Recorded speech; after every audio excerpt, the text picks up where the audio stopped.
In today's video, we're going to be diving into the upcoming pattern, taking a look at the overall temperature pattern, which is super interesting. We're going to see a colder regime starting up in just a couple of days, actually. And then we're going to gradually warm back up to a near normal to slightly above normal pattern. So we're going to be going through a roller coaster in the temperature pattern. We do see a spike of activity that we've been in for about a week or two now. That's going to be coming to an end. We are going to quiet down, but there is some model guidance suggesting that activity could pick back up towards the end. So we're going to be watching that very closely as well. Let's dive into things. This is for the 11th through the 15th. This is your 6 to 10 day temperature outlook. And we do see below normal temperatures over the southeast, like we mentioned earlier, right there, and also for a little bit of the west. So this is already the beginning of a negative PNA taking back over, which is going to encourage over time that warm air to spread back eastward. So we know this cold air is likely to be relatively short-lived. This warm air is over the plains and Rockies where things are quite warm for this 11th through 15th time frame, but we're already looking towards the tail end of that cool down in the east. Looking at the precipitation, like I said, activity is slowing down, so we see a shutdown of the overall storms moving through the southwest or southeast. Although the northwest through the north central states are looking quite active, we do see some above normal precipitation through here, parts of the mid-Atlantic and northeast, and that above average precipitation as well, but a lot of areas are slowing down here.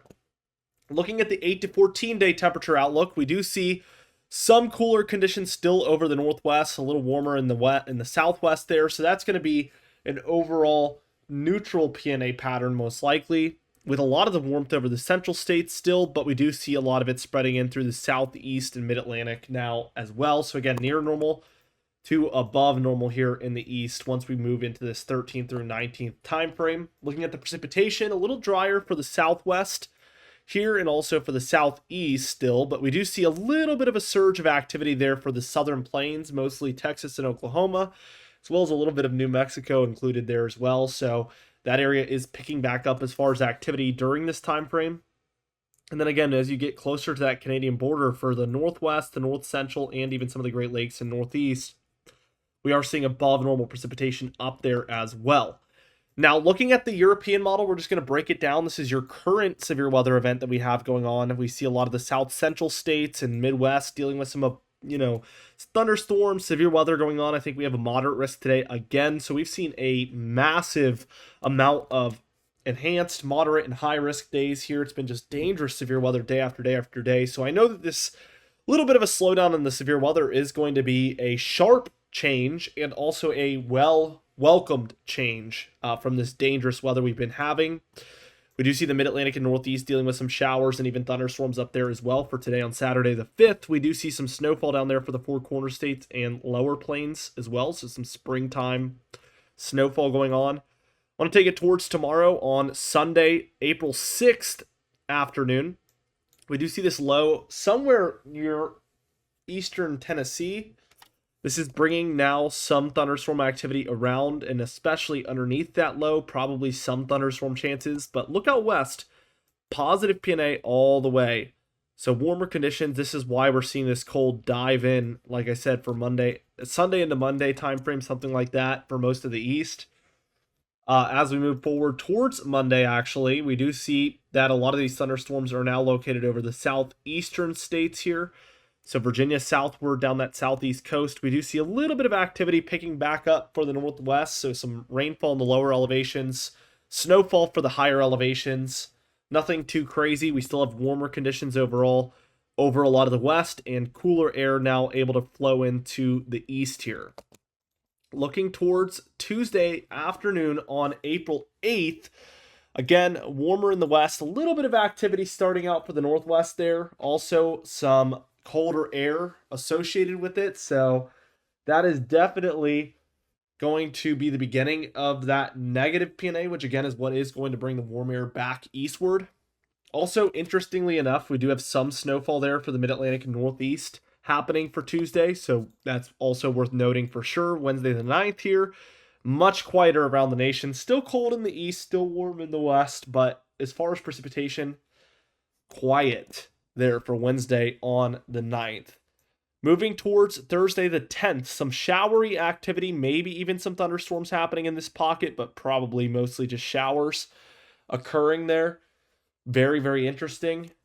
As we just keep going towards Friday afternoon on the 11th, we see a lot of this is now over the eastern states overall. So Ohio Valley, Mid-Atlantic, Northeast, Southeast, they're all dealing with some thunderstorms and showers. Again, Friday the 11th.